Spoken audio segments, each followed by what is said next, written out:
ನನ್ನ YouTube channel ವೀಕ್ಷಕರಿಗೆ ಹೃತ್ಪೂರ್ವಕವಾದ ಸ್ವಾಗತ. ನಾನು ಊರಿಗೊಂದು ಕೆರೆಗೆ ನದಿ ನೀರು ಈಗಾಗಲೇ 2 ಎಪಿಸೋಡ್ ಮಾಡಿದ್ದೀನಿ. ಈ 3ನೇ ಎಪಿಸೋಡ್ನಲ್ಲಿ ನೀರನ್ನು ತಂದರೆ ಬಯಲು ಪ್ರದೇಶದಲ್ಲಿ ಎಲ್ಲೆಲ್ಲಿ ನೀರು ನಿಲ್ಲಿಸ್ಬೋದು ಅಂತಕ್ಕಂಥದಕ್ಕೆ ಸರ್ಕಾರ ವಿವಿಧ ನಿಗಮಗಳು ಐಡೆಂಟಿಫೈ ಮಾಡಿರ್ತಕ್ಕಂಥದ್ದು, ವಿವಿಧ ಅಧ್ಯಯನ ಮಾಡಿರ್ತಕ್ಕಂಥವ್ರು ಐಡೆಂಟಿಫೈ ಮಾಡಿರ್ತಕ್ಕಂಥ ಡ್ಯಾಮ್ಗಳ ಜಾಗ ನಾನು ಹೇಳ್ತೇನೆ. ಅದಕ್ಕೆ ನಾನು ಭಾಳ ನಮ್ಮ ರಾಜ್ಯದಲ್ಲಿರ್ತಕ್ಕಂಥ ಎಲ್ಲ ಎಕ್ಸ್ಪರ್ಟ್ಗಳು, ಇರಿಗೇಷನ್ ಎಕ್ಸ್ಪರ್ಟ್ ಆಲ್ಮೋಸ್ಟ್ ಎಲ್ಲರ ಜೊತೆಲೂ ನಾನು ಟಚ್ಚಿದೆ. ಎಲ್ಲರ ಹತ್ರನೂ ಅವರವರ ಅಭಿಪ್ರಾಯಗಳನ್ನ ನಾನು ತಗೊಳ್ತಾ ಇದ್ದೀವಿ. ಆ ತಗೊಂಡ ಕ್ರೋಢೀಕರಿಸಿದ ಪ್ರಕಾರ ಹಿಂದೆ ನಾವು ಬಸವರಾಜ್ ಅವರ ಅಧ್ಯಕ್ಷತೆಯಲ್ಲಿ ನಡೆದಂಥ ತುಮಕೂರು ಜಿಲ್ಲಾ ದಿಶಾ ಕಮಿಟಿ ಒಳಗೂ ಸಹ ಈ ಪ್ರೆಸೆಂಟೇಷನ್ ಮಾಡಿ ನಾವು ಚರ್ಚೆ ಮಾಡಿ ರೆಸೊಲ್ಯೂಷನ್ ಮಾಡಿ ಕೇಂದ್ರ ಸರ್ಕಾರಕ್ಕೆ ರಾಜ್ಯ ಸರ್ಕಾರದ ಮೂಲಕ ಕಳಿಸಿರ್ತಕ್ಕಂಥ ಒಂದು ಸಬ್ಜೆಕ್ಟ್ ಒಳಗೆ ಗೊತ್ತಾಗ ನೋಡಿ, ಸುಮಾರು 362 TMC ನೀರನ್ನು ಸ್ಟೋರ್ ಮಾಡ್ಕೊಳ್ಳೋವಷ್ಟು ನಮ್ಮಲ್ಲಿ ಡ್ಯಾಮ್ ಸೈಟ್ಗಳಿದ್ದಾವೆ ಅಂತ ಒಂದು ಐಡೆಂಟಿಫೈ ಮಾಡಿದೆ. ಎಲ್ಲೆಲ್ಲಿದೆ ಡ್ಯಾಮ್ ಸೈಟ್ಗಳು? ಈಗ ಬೆಳಗಾವಿ ಜಿಲ್ಲೆಯಲ್ಲಿ ಗೋಕಾಕ್ ತಾಲೂಕಿನಲ್ಲಿ ಗಟ್ಟಿ ಬಸವಣ್ಣ ಡ್ಯಾಮ್ ಅಂತ ಅಲ್ಲಿ ಮಾಡಿದ್ರೆ 5 TMC ನೀರು ನಿಲ್ಲಿಸ್ಬೋದು ಅಂತ ಸರ್ಕಾರ ಅದ್ರ ಬಗ್ಗೆ ಚಿಂತೆ ತಗೊಂಡು ಮಾಡ್ತಾ ಇದೆ. ಬೀದರ್ ಜಿಲ್ಲೆಯಲ್ಲಿ ಮಾಂಜ್ರಾ ಡ್ಯಾಮ್ನಲ್ಲಿ 1 TMC ನೀರು ಸಂಗ್ರಹ ಮಾಡ್ಬೋದು ಅಂತ ಒಂದು ಸೈಟನ್ನು ಹುಡುಕಿದ್ದಾರೆ. ಗದಗ ಜಿಲ್ಲೆಯಲ್ಲಿ ಮಂಡರಗಿ ತಾಲೂಕಿನಲ್ಲಿ ಹಿರೇಮಠಟ್ಟಿನಲ್ಲಿ ಒಂದು 27 TMC ನೀರು ನಾವು ನಿಲ್ಲಿಸ್ಬೋದು ಅಂತಕ್ಕಂಥದ್ದನ್ನು ಒಂದು ಕೇಂದ್ರ ಸರ್ಕಾರನೇ NWDA ನ್ಯಾಷನಲ್ ವಾಟರ್ ಡೆವಲಪ್ಮೆಂಟ್ ಏಜೆನ್ಸಿನವರೇ ಐಡೆಂಟಿಫೈ ಮಾಡೋರೆ. ಹಾಸನ ಜಿಲ್ಲೆ ಅರಸೀಕೆರೆ ತಾಲೂಕಿನಲ್ಲಿ 1 TMC ನೀರು ನಿಲ್ಲಿಸೋಕೆ ಒಂದು ಒಳ್ಳೆಯ ಸೈಟ್ ಇದೆಯಂತೆ. ಕೊಪ್ಪಳ ಜಿಲ್ಲೆಯಲ್ಲಿ ಕನಕಗಿರಿ ತಾಲೂಕಿನಲ್ಲಿ ನವಿಲೆ ಡ್ಯಾಮ್ ಈಗಾಗಲೇ ಸರ್ಕಾರ ಬಜೆಟಲ್ಲೂ ದುಡ್ಡು ಇಕ್ಕಿದೆ, ಅದು ಐಡೆಂಟಿಫೈ 50 TMC ನೀರು ನಾವು ನಿಲ್ಲಿಸ್ಬೋದು ಅಂತ ಹೇಳ್ತಾವ್ರೆ. ಪಕ್ಕ ಆಗ್ಬೇಕದು ವರದಿ, TFR ಆಗಬೇಕು, DPR ಆಗಬೇಕು. ಆಗುವಾಗ ಒಬ್ಬ ಇಂಜಿನಿಯರು, ಒಬ್ಬ ರಾಜಕಾರಣಿಗಳು ನಾವು ಹೇಳ್ದಷ್ಟೇ ನೀರು ಆಗಲ್ಲ, ಹೋರಾಟಗಾರರು ಪಕ್ಕ ಮಾಡಿದಾಗ ಅಲ್ಲಿ ಹೆಚ್ಚು ಕಡಿಮೆ ಆಗ್ಬೋದು. ಆ ನೀರನ್ನು ಅಲ್ಲಿ ಅಷ್ಟು ಜಾಗ ಇದೆ. ರಾಮನಗರದಲ್ಲಿ ನಾವೇನೀಗ ಮೇಕೆದಾಟು ಮಾಡೋಕ್ಕೆ ನಿಲ್ಲಿಸಿದ ಕೊಟ್ಟಿದ್ದೀವಿ, ಅಲ್ಲಿ 67 TMC ನೀರು ನಿಲ್ಲಿಸ್ಬೋದು ಅಂತೇಳಿ ಅದು DPR ಆಗಿ ಹೋಗ್ತೈತೆ, ಸರ್ಕಾರ ಮಾಡಿದೆ. ಗುಬ್ಬಿ ತಾಲೂಕಿನಲ್ಲಿ ಆಗ್ಲವಾಡಿನಲ್ಲಿ 1 TMC ನೀರು ನಿಲ್ಲಿಸ್ಬೋದು ಅಂತ ಒಂದು ಡ್ಯಾಮ್ ಐಡೆಂಟಿಫೈ ಮಾಡಿದ್ದಾರೆ.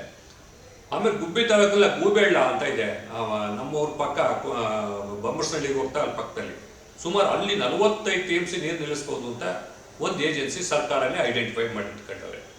ಆಮೇಲೆ ತುಮಕೂರು, ಶಿರಾ, ಗುಬ್ಬಿ ಇವೆರಡು ಸೇರಿಬಿಟ್ಟು ಇಲ್ಲಿ ಜಾಲಗುಣಿ ಅಂತ ಹೇಳ್ತಾ ಇದ್ದೀವಲ್ಲ, ಆ ಜಾಲಗುಣಿನಲ್ಲಿ ಸುಮಾರು KRS ಡ್ಯಾಮ್ನಷ್ಟು ನೀರು ನಿಲ್ಲಿಸ್ಬೋದು. 50 TMC ನೀರು ನಿಲ್ಲಿಸೋಕ್ಕೆ ಪರಮಶಿವಯ್ಯರು ಎತ್ತಿನಹೊಳೆ ಕೆನಾಲ್ ಹೋದಾಗ ಆಲೋಚನೆ ಮಾಡಿದ್ರು. ಈಗಲೂ ಅಲ್ಲೇ ಮಾಡ್ಕೊಂಡು ಒಂದು ಚರ್ಚೆ ಮಾಡಿ ಒಂದು ತಾಂತ್ರಿಕ ಒಂದು ಕಾನ್ಸೆಪ್ಟ್ ರಿಪೋರ್ಟ್ ಮಾಡಿದೀವಿ. 50 TMC ನೀರು ಅಲ್ಲಿ ನಿಲ್ಲಿಸ್ಬೋದು. ಚಿಕ್ಕನಹಳ್ಳಿ ತಾಲೂಕಲ್ಲಿ ಅಲ್ಲಿ ಅಜ್ಜಿಗುಡ್ಡ ಅಂತ ಇದೆ, ಅಲ್ಲೆಲ್ಲ ಒಳ್ಳೆ ಮಲೆನಾಡಲ್ಲಿ ಇದ್ದಂಗೆ ಗುಡ್ಡಗಳು ಇದಾವೆ. ಅಲ್ಲಿ ಆ ಗುಡ್ಡಗಳಿಗೆ ತಾಟ್ ಹಾಕಿರೋ ಒಂದು ಕಡೆಗೆ ಒಂದು 55 TMC ನೀರು ನಿಲ್ಲಿಸ್ಬೋದು. ಸರ್ಕಾರನೇ ಅದು ಐಡೆಂಟಿಫೈ ಮಾಡಿದೆ. ಅದು ತುಮಕೂರಿನಲ್ಲಿ ದೇವರಾಯನದುರ್ಗದಲ್ಲಿ ಎತ್ತಿನಹೊಳೆ ನಿಲ್ಲಿಸ್ತೀವಿ ಅಂತ 10 TMC ಎತ್ತಿನಹೊಳೆ ಮಾಡಿದ್ರು, ಅದು ಹಾಗೆ ಇದೆ. ಯಾದಗಿರಿ ಜಿಲ್ಲೆಯಲ್ಲಿ ತಿಂತೋಣಿ ಡ್ಯಾಮ್ 40 TMC ನೀರು ನಿಲ್ಲಿಸ್ಬೋದು ಅಂತ ಒಬ್ಬರು ತಜ್ಞರು ಹೇಳ್ತಾರೆ. ನಾನು ಅಲ್ಲಿಗೆಲ್ಲ ಹೋಗಿಲ್ಲ, ಇನ್ನು ಹೋಗ್ಬೇಕು ಅಂತ ತೀರ್ಮಾನ ಮಾಡಿದ್ವಿ. ನೆಕ್ಸ್ಟ್ ಇವೆಲ್ಲ ಡ್ಯಾಮ್ ಸೈಟ್ಗೂ ಯಾರು ಹೇಳಿದ್ರು ತಜ್ಞರುಗಳು ಅವ್ರನ್ನೇ ಕರ್ಕೊಂಡು ಅಲ್ಲಿ ಹೋಗ್ಬೇಕು ಪ್ಲಸ್ ಅಂತ ನಾನು ಯೋಚನೆ ಮಾಡಿದ್ದೀನಿ ನನಗೆ. ಆಮೇಲೆ ಬಂಗಾರಪೇಟೆನಲ್ಲಿ, ಇಲ್ಲಿ ಕೋಲಾರ ಜಿಲ್ಲೆಯಲ್ಲಿ ಬಂಗಾರಪೇಟೆನಲ್ಲಿ ಒಂದು 25 TMC ನೀರು ನಿಲ್ಲಿಸ್ತಕ್ಕಂಥ ಒಂದು ಸೈಟ್ ಇದೆ. ಭಾಳ ಒಳ್ಳೆಯ ಸೈಟ್ ಅಂತ ಹೇಳ್ತಾ ಇದ್ರು ಒಬ್ಬರು ತಜ್ಞರು. ಸುಮಾರು ಇದೊಂದು 312ರಿಂದ 350 TMC ನೀರು ನಿಲ್ಲಿಸ್ತಕ್ಕಂಥ ಒಂದು ಜಾಗಗಳು ಹೊಸದಾಗಿ ಡ್ಯಾಮ್ಗಳು ಕನ್ಸ್ಟ್ರಕ್ಷನ್ ಮಾಡೋದು. ಆಮೇಲೆ ವಾಣಿವಿಲಾಸ ಡ್ಯಾಮ್ನಲ್ಲಿ ಈ 30 TMC ವಾಣಿವಿಲಾಸ ಕೆಪಾಸಿಟಿ ಇದೆ. ಸ್ವಲ್ಪ ಅದು ಬ್ಯಾಕ್ ವಾಟರ್ನಲ್ಲಿ ಅದನ್ನ ಹೈಟ್ ಮಾಡಿ ಇದು ಮಾಡ್ಕೊಂಡ್ರೆ 50 TMC, ಇನ್ನೂ 20 TMC ನೀರು ನಿಲ್ಲಿಸ್ಬೋದು. ಅದು ಒಬ್ಬರು ತಜ್ಞರು ರಿಪೋರ್ಟ್ ಸ್ಟಡಿ ಮಾಡಿ ನನಗೆ ಕೊಟ್ಟವ್ರೆ, ನನ್ನ ಹತ್ರ ಇದೆ ರಿಪೋರ್ಟ್ಗಳವೆಲ್ಲ. ಇದು ಇಷ್ಟು ನೀರುಗಳನ್ನು ನಾವು ಸಂಗ್ರಹ ಮಾಡುವಷ್ಟು ಡ್ಯಾಮ್ಗಳನ್ನ ಐಡೆಂಟಿಫೈ ಮಾಡಿದ್ದೀವಿ. ಈಗ ಈ ನೀರನ್ನ ಇದಕ್ಕೆ ಯಾಕೆ ಮಾಡಬೇಕಿದ್ದ, ಈ ನೀರಿನಲ್ಲಿ ಎಷ್ಟು ನೀರು ತರಬೇಕು, ಅಲ್ಲಿಂದ ಎಷ್ಟು ನೀರು ಉಳಿಸ್ಬೇಕು, ಯಾಕೆ ಬೇಕು, ಇದನ್ನ ನಾನು ಜಲ್ ಜೀವನ್ ಮಿಷನ್ ಕಾರಿಡಾರ್. ಈ ನೀರನ್ನ ಕುಡಿಯೋ ನೀರಿಗೋಸ್ಕರನೇ ನಾವು ತಗೊಂಬರ್ತೀವಿ. ಕುಡಿಯೋ ನೀರುಗಳಿಗೆ ನಮ್ಮಲ್ಲಿ ಇಷ್ಟು ನೀರು ಬೇಕು, ಇಂಡಸ್ಟ್ರಿಗೆ ಇಷ್ಟು ಬೇಕು, ಕುಡಿಯೋ ನೀರಿಗೆ ಇಷ್ಟು ಬೇಕು, ಜಾನುವಾರುಗಳಿಗೆ ಇಷ್ಟು ಬೇಕು. ಈ ನೀರನ್ನು ನಾವು ಟೋಟಲಿ ಆ ಕೆಪಾಸಿಟಿ ತುಂಬಿಸ್ಕೊತೀವಲ್ಲಿ. ತುಂಬಿಸ್ಕೊಂಡು ಯಾವಾಗ ಡಿಫಿಷಿಯೆಂಟ್ ಇರುತ್ತೋ, ಯಾವಾಗ ಬರಗಾಲ ಬರುತ್ತೋ, ಯಾವಾಗ ನೀರು ಅಟವಣಿ ಸಾಲಲ್ವೋ ಅಲ್ಲಿಂದ ಕುಟ್ಕೊಂಡು ಹೋಗ್ತೀವಿ ಅಂತಕ್ಕಂಥದ್ದೊಂದು ಪ್ರಸ್ತಾವನೆಯನ್ನು ಸಿದ್ಧಪಡಿಸಿ ಕೇಂದ್ರ ಸರ್ಕಾರಕ್ಕೆ ನಮ್ಮ ರಾಜ್ಯ ಸರ್ಕಾರ ಕಳಿಸ್ಕೊತೀವಿ. ಎಸ್ಪೆಷಲಿ ಕುಡಿಯೋ ನೀರು ಅಂತಂದಾಗ ಯಾವುದೇ ವಿವಾದ ಬರಲ್ಲ. ಕಾವೇರಿನೂ ಡಿಸ್ಪ್ಯೂಟ್ ಇಲ್ಲ, ಕೃಷ್ಣನೂ ಡಿಸ್ಪ್ಯೂಟ್ ಇಲ್ಲ. ನಮ್ಮ ರಾಜ್ಯದಲ್ಲಿ ಹುಡ್ತಕ್ಕಂಥ ನೀರು ಕುಡಿಯೋ ನೀರಿಗೆ ನಾವು ಮಾಡ್ತಕ್ಕಂಥ ಯೋಜನೆ ಆಗಿರೋದ್ರಿಂದ ಯಾವುದೇ ಪ್ರಾಬ್ಲಮ್ ಆಗಲ್ಲ. ಇಷ್ಟು ಸೈಟ್ಗಳಿದೆ.